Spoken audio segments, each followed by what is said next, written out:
Hi, good morning ka success, at sa video ito ay i-guide niya kita paano ka makapagsimula sa business na ito.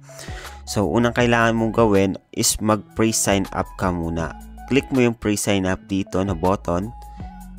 Yan, and then makikita mo dito is click to sign up.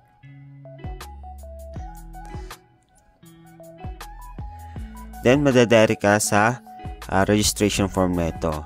So once dito makikita mo may first name, middle name, may information mo na kailangan mo fill upan.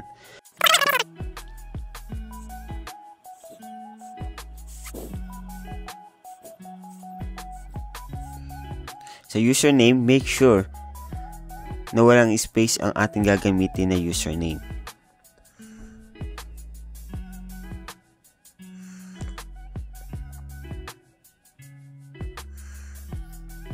Ayan. So, ganyan lang mag-fill up ng ating personal information dito sa ating referral link.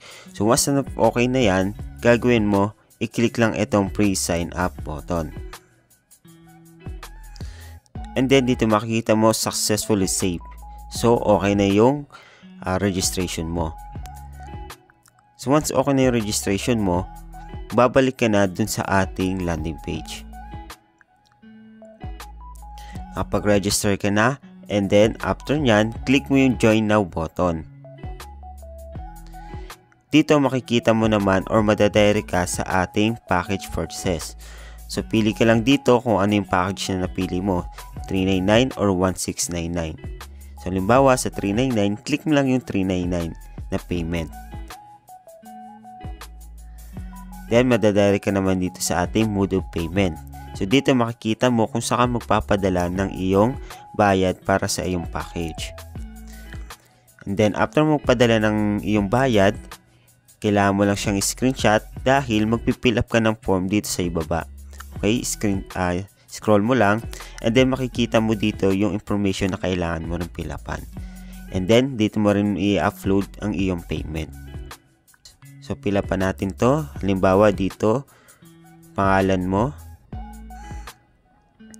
Dito naman ang iyong username na ginamit sa pag-fill up.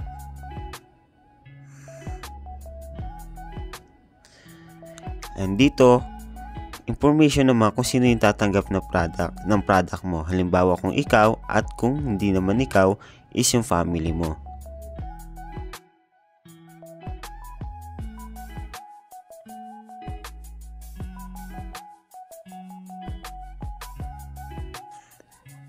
Once na napila pa mo yan, click mo lang yung proceed button. So dito makita mo may request team banner. So okay na yung pag-fill up mo and then click mo lang itong request team banner button. Okay, so dito mag-send ka ng iyong full name, username, and location para magawa ka na team banner. So ganun lang kasimple kung paano makapagsimula dito sa ating community.